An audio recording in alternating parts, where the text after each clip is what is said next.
I am in Thailand right now and I'm wearing only one watch for the whole trip and it didn't disappoint me. This video is not a log, neither a review. It's more of an experience when you wear an awesome watch. I'm just surrounded with water, but don't worry. I have the GBD-H2000 in my hand and it doesn't disappoint. I've been wearing it for 3 days now and it's a gem. I've already reviewed this watch in my channel and it is solar powered as well as it's kind of a smartwatch, so you get best of both worlds. See, even if I take it near water, it's not going to do anything because it's one of the greatest watches ever made by Casio. I wore the same exact watch to Thailand. I had a few doubts before even choosing a watch. One was the Citizen Genshin, which is yet to be reviewed here. Second was a Protrek, and third was a G-Shock. Between those three, I had a very tough time to choose. If I went for the Genshin, if I had to do some water sports, I would be affected, so I couldn't use that. If I went to a Protrek, I have to change the time manually because Multiband 6 doesn't support in Thailand. And if I go for this G-Shock, I have all the features of the Protrek as well as Bluetooth connectivity and GPS, which enables me to change the time effortlessly. And you have so many other features as well in this watch. It has a steps counter as well, which makes it even more easier when you're walking the streets of Bangkok.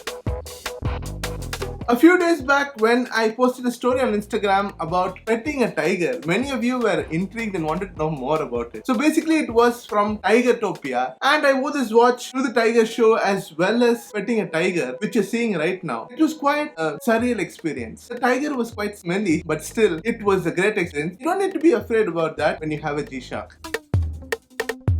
The intro of this video was in Coral Island where you can actually do a lot of water sports. I was not that much keen in water sports as I felt my equipment might get damaged. But still, I had a watch which could withstand even the harshest seas because of its 200 meters of water resistance. In the intro, I didn't take it near water, but I still think that it would withstand even salt water as it's a G-Shock. Coral Island was something great. If you are a person who likes daring sports, it's a definite place to go. If you have to travel from Pattaya to Coral Island, you'll have to take a speedboat. And when taking a speedboat, you'll have to be very careful as the sea is kind of rough over there. I had to sit in front of the speedboat, which was kind of an open area. It was very fast and rough. I have to hold a railing on the side and then go through the sea. So this watch was a very hefty companion and it helped me in actually ease my mind, only caring about my camera other than my watch. So water didn't come inside, but still 200 meters of water resistance is just good.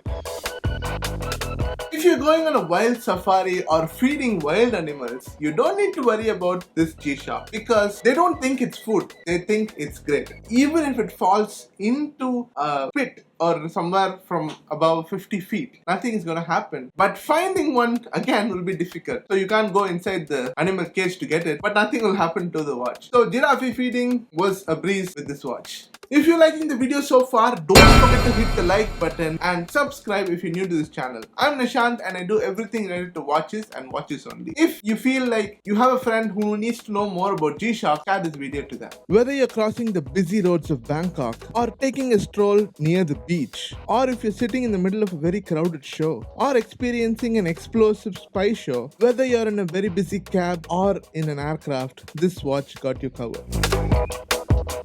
If you're traveling, my advice is wearing any of these three kinds of watches. First of all, it needs to be a solar watch or it needs to be an automatic watch. When it comes to solar watch, it must have world time. Or if you have a 10-year battery, that is also going to help you. If you're going for an automatic watch, if it has a GMT function, it's much more easier to track 2 times. So if you're going for a digital watch, having world time is something really important. Having solar is much more important. It saves you more time if your battery runs out. So this was my experience wearing only one watch to Thailand and I didn't have any regrets with it. First, when choosing the watch was something difficult for me, but once I chose the watch, it was a breeze. Even if you do demanding water sports, they ask you to remove the watch. Anyways, it wouldn't have made sense even if I had to do it. Share this to your friend who thinks that wearing a watch on a vacation is something daunting, as well as your other friends who wears 3 or 4 watches in a trip. And if you're a G-Shock lover, hit the like and subscribe to this channel if you're new to this channel. I'll see you next with another exciting video. Until then, peace out.